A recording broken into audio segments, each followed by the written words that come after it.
Hello, welcome back to Fifth Entertainment for my review of 2013's Man of Steel. And for what's behind me, yes, I have definitely have changed the entire atmosphere of Fifth Entertainment. We'll get to that another time. So 2013's Man of Steel in 4K UHD. Are we talking about the plot of the movie? The world's opinion of the film, my opinion of the film, maybe some trivia. So let's go ahead and get on with it. They don't really have the plot of the movie on the back of this, so I have to read it off the phone, the other phone. So, when an infinite destruction of Krypton, their home planet, Jor-El, played by Russell Crowe, and his wife seek to preserve their race by sending their infant son to Earth. The child's spacecraft lands at the farm of Jonathan and Martha Kent's, who name him Clark and raise him as their own son, though his extraordinary abilities have led to the adult Clark Kent, played by Henry Cavill, living on the fringe of society. He finds he must become a hero to save those he loves from a dear threat. Okay. All right. The world's opinion of Man of Steel. There is a love-hate relationship from society when it comes to Man of Steel. A lot of purists of the Superman lore and worlds of Superman have always really had a bunch of problems with this one. And I think the biggest one is that it's a dark movie. This is a Superman movie that's made for adults, not for children. So no, I know I'm doing a comic book movies in this month in April, but no, I am in no way am I going to say that any of these are made for children, because they're not. That's one of it. Is just is made very adult and very much for adults and not really for children. It's not really appropriate at all for children. Any of these DC films, out of the modern DC cinematic universe that Zack Snyder kind of held, is the creator of, that no longer, is out there, but it's more of a thing of a past because the DC universe is being completely redone now. Another big problem that they have is that this actually shows Superman killing General Zod. Reluctantly, but yeah, we actually see Superman kill a supervillain on screen in this movie. And there's some, like I said, this overall a darker Superman, a more realistic Superman, I might add as well. Played very beautifully by Henry Cavill, British actor who, of course, we know for stuff like playing Napoleon Solo in 2015's The Man from U.N.C.L.E. There's a poster right there for it. And of course, playing Gus Mars Phillips in The Ministry of Ungentlemanly Warfare, and of course being our elegant spy in the film Argyle. Amongst a lot of other films he's been in. The casting in this movie is very, very good, I would say. Which we're going on to my opinion. Kevin Costner is Jonathan Kent. That was actually a very, very, very good casting right there. And Diana Lane is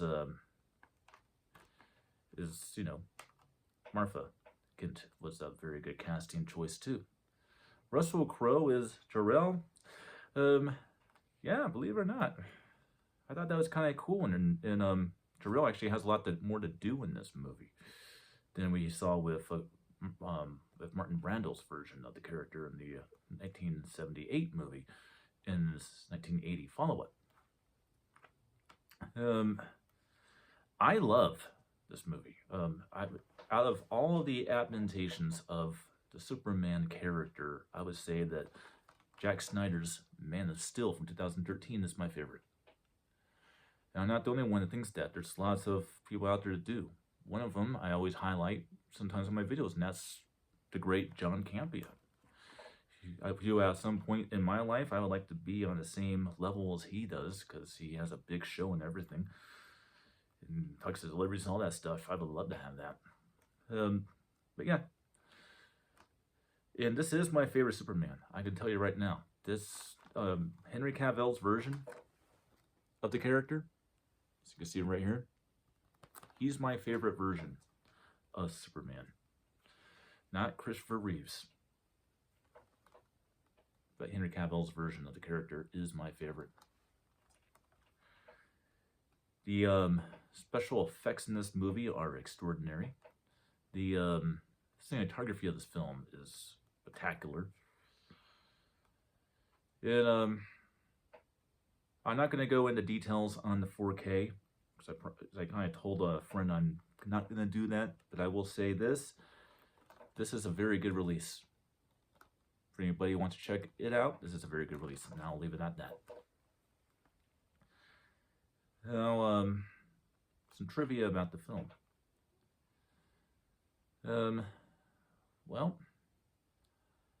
what I kind of feel about this film, if you look at it from a perspective, is kind of like taking Superman the movie from 1978, 1977, I think it was 1978, and taking the sequel, Superman 2 from 1980, and making one story out of it in one contained movie. And what's very funny about that, so this is where the trivia comes in, is 1978 Superman and 1980 Superman 2 were actually filmed at the same time. And if you actually do look at it from that perspective, when you watch the 78 classic and the sequel, it kind of feels like you're watching one big movie. But keep in mind that those two films are kind of more made for a family to watch. Man of Steel is really more for adults. I would not recommend that you show any of the Zack Snyder films, period, to children, because none of them are made for them. And that definitely goes with this one, for sure. It has that PG-13 rating for a reason, and the PG-13 rating on this movie is one hair short of an R rating. And believe it or not, that's the way it is with most of the DC Cinematic Universe films that started in 2013 with Man of Steel. This is like really the only one out of like maybe 5 other films that is PG-13, but like I said, it's barely PG-13. In fact, the next movie I will be reviewing, which will be tomorrow, which is Batman v Superman: Dawn of Justice, is rated R, because it's the Ultimate Edition, and Ultimate Edition is actually rated R. So this tells you these were not meant for children. These newer DC films were not at all meant for children. So I just want to put it out there for the YouTube algorithm that these reviews are not meant for children.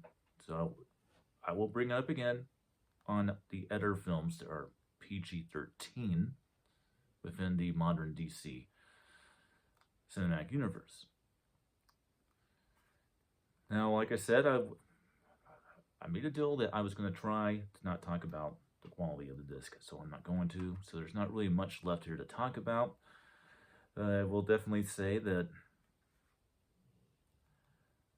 the differences between the original two Landmark Superman movies and this one is I just thought that the characters were much more developed.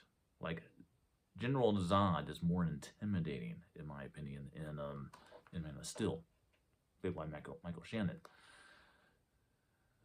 I just like Michael Shannon's version of the character.